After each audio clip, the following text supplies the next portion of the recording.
नाही नाही एक मिनिट आता तुमच्या सगळ्यांचे झालं असेल तर with due respect of honourable chief minister, deputy chief minister आणि उद्योग मंत्री महोदय, सगळ्यात अगोदर मी 124 ज्या कष्टकऱ्यांनी ही पगार वाढ शासनाच्या कर्मचाऱ्यांप्रमाणे आणि वेतन आयोगाप्रमाणे व्हावी अशी शहादत दिलेली आहे. ती शहादत ते वीर मरण त्या वीर हुतात्म्यांना 2021 मध्ये ज्यावेळेस उद्धवचं सरकार होतं त्यावेळेस ज्या एकत्रित येऊन एका बळाने कोणत्याही जे शरद पवारांच्या ताकदीला न घाबरता, उद्धवच्या ताकदीला न घाबरता त्या ज्या बळाने उभे राहिले त्या सर्व हुतात्म्यांना सगळ्यात अगोदर मी मानवंदना वाहतो, त्यांना श्रद्धांजली आदरांजली वाहतो. साधू साधू साधू. एसटी कष्टकरी जनसंघ हा जनसंघ मेजॉरिटी कष्टकऱ्यांचं नेतृत्व करते. सन्माननीय मुख्यमंत्री महोदय, उपमुख्यमंत्री महोदय आणि समोर बसलेले जे अधिकारी आहेत एमडी साहेब, सन्माननीय कुसेकर साहेब, त्यांना जाणीव आहे. एसटी कष्टकरी जनसंघ ह्या जनसंघाची ख्याती अशी आहे मुख्यमंत्री महोदय, हे 7 लोकांनी एकत्र येऊन केलेला नाही, जे फॉर्मवर संस्थापक सदस्य असलेला हा जनसंघ आहे. 68,000. सांगायचं तात्पर्य त्या महामंडळातला सर्वाधिक मोठा जनसंघाच्या अधिकारान्वये प्राप्त अधिकाराने मी आपल्या समोर काही गोष्टी ठेवत आहे. पहिली, सन्माननीय अपर मुख्य सचिव साहेबांच्या मताशी मी I am decided at the first. The reason is very simple. हे वेलफेअर स्टेट आहे. वेलफेअर स्टेटची जी रचना आहे आर्टिकल 38 मध्ये कॉन्स्टिट्यूशन मध्ये, we all are aware about it की ही रचना कोण किती नुकसान करते, कोण किती फायदा मिळवून देते ह्याच्यावर आधारित नाही. त्याचं मूर्तिमंत उदाहरण लाडकी बहीण योजना आहे. I appreciate that. अनडाउटेडली तुमचं कार्य एकदम म्हणजे सगळ्यांना पसंत आलेलं आहे. पुढे जाताना मला तुम्हाला सांगायचंय की म्हणजे parity always should prevail. ACS साहेब, parity should not be diluted. हे तत्व फार महत्वाचं आहे आणि ते तत्व डायल्यूट करण्यासाठी जर आपण त्याच्यावर आर्ग्युमेंट टाकत राहिलो तर it is nothing but unconstitutional argument. त्यामुळे माझं हे म्हणणं आहे ही वेळ बरोबर नाही. ज्या वेळेवर या प्रकारची मागणी करण्यात आली, आम्ही या संपामध्ये नाहीत, त्याच्यामुळं सन्माननीय उपमुख्यमंत्री महोदयांनी माहिती घेतलेली असेल, उद्योगमंत्र्यांनी माहिती घेतलेली असेल, गडचिरोली, चंद्रपूर, नागपूर, भंडारा, गोंदिया, यवतमाळ, अमरावती, कणकवली आणि आज अकोला सुद्धा काही ठिकाणी अंशतः गाड्या जबरदस्ती चालू दिल्या नाही, बाकी गाड्या चालत आहेत. ही जिम्मेदारी आमची. आम्ही काल परवा झालेल्या म्हणजे मागच्या वर्षी झालेल्या बँकेत सुद्धा यांच्यापेक्षा आम्ही 20,000च्या पुढे निवडून आलेली माणसं आहोत. आम्हाला जिम्मेदारीने तुम्हाला सांगणं आहे. ज्या प्रकारे पेरिटीच्या बाबतीत चर्चा झाली, काय हसायला काय झालंय? भाषण चाललंय की भाषण? तुम्ही तुमची बाजू मांडा. तुम्ही तुमची संघटना. मला मी माझी अगोदरची पहिली मांडणी पेरिटीच्या संदर्भात केली. मी हक्कानं तुम्हाला म्हणत आहे, उपमुख्यमंत्री महोदय मी हक्कानं म्हणत आहे, तुम्हाला पोट तिडकीनं म्हणत आहे, शासनाच्या कर्मचाऱ्याच्या पेक्षा जास्त पगार जरी झाला त्या कष्टकऱ्यांना तरी सुद्धा सरकारने ओझं समजू नये. माझी मांडणी देणं किती देणं हे तुमच्या हातात आहे. ही माझी मांडणी. एक दुसरी गोष्ट मला असं म्हणणं आहे,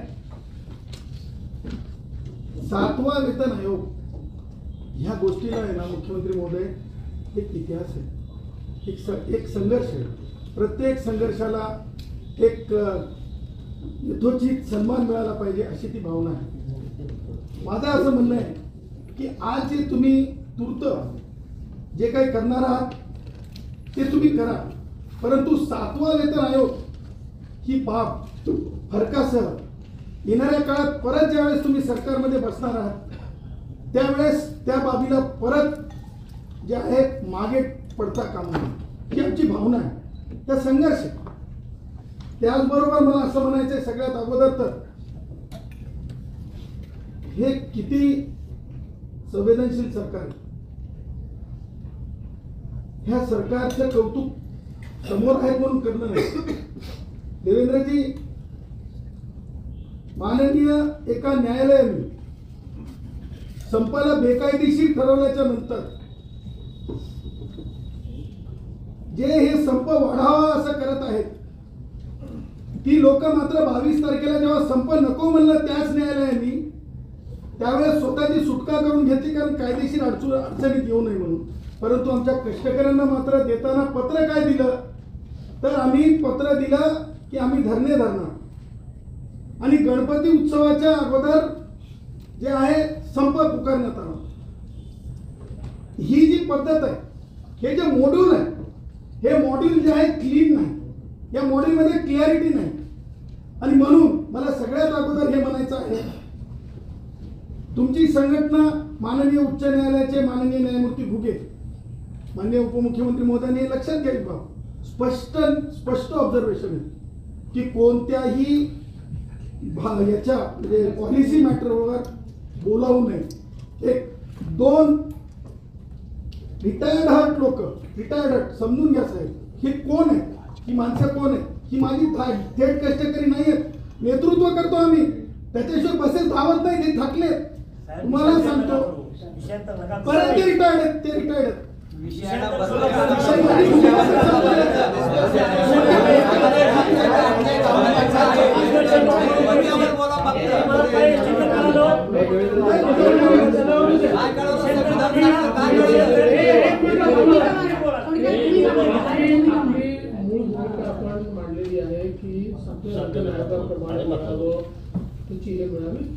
भूमिका आपण मांडलेली आहे ती मुख्यमंत्री महोदयांनी रजिस्टर केली आहे. आता मला असं वाटतं की आपण या ठिकाणी मुख्यमंत्री महोदयांना संधी द्यावी आणि एक लाईन बोलतो. मुख्यमंत्री महोदय, ज्या संघटनेने शिस्त आवेदन पद्धत माहीत असताना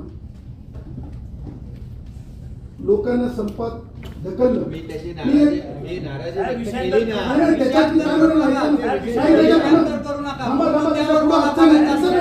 कायदेशीर अडचण आहे देवेंद्रजी, कायदेशीर अडचण आहे. काय अडचण कन्क्लूड करायला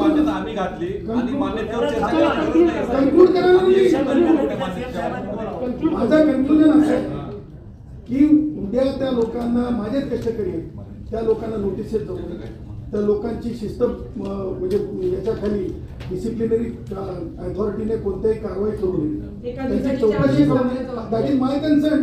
जरी ते आज त्यांच्या म्हणजे भुळले फुलले असतील तर एक.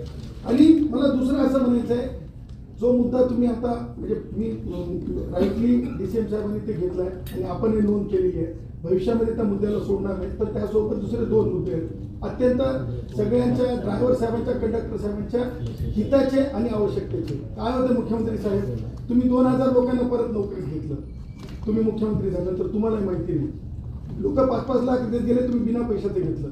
हे म्हणजे अत्यंत ॲप्रिशिएटिंग आहे. तुम्हाला सांगतो काय होत आहे, उद्योगमंत्री साहेबांना माहिती आहे, त्यांच्या समोर केसेस दाखवले, 10 रुपये 20 रुपये 50 रुपयासाठी लोक टर्मिनेट. आमचं काय म्हणणं आहे की इतर राज्यामध्ये ज्या प्रकारे कंडक्टर साहेबांना कोणत्याही परिस्थितीत त्या जो प्रवास करतो त्याच्यावर ते लायबिलिटी असली पाहिजे, कंडक्टर साहेबावर नसली पाहिजे, ती एक. दुसरी एक गोष्ट आहे, एखाद्याकडून आमच्या ड्रायव्हर साहेबाकडून धक्का लागला तर ते पैसे आहे ना इन्शुरन्स कंपनी भरत नाही सर, आमच्या ड्रायव्हर साहेबाच्या खिशातून भरले जातात. त्याही 2 मुद्दे अत्यंत महत्त्वाचे.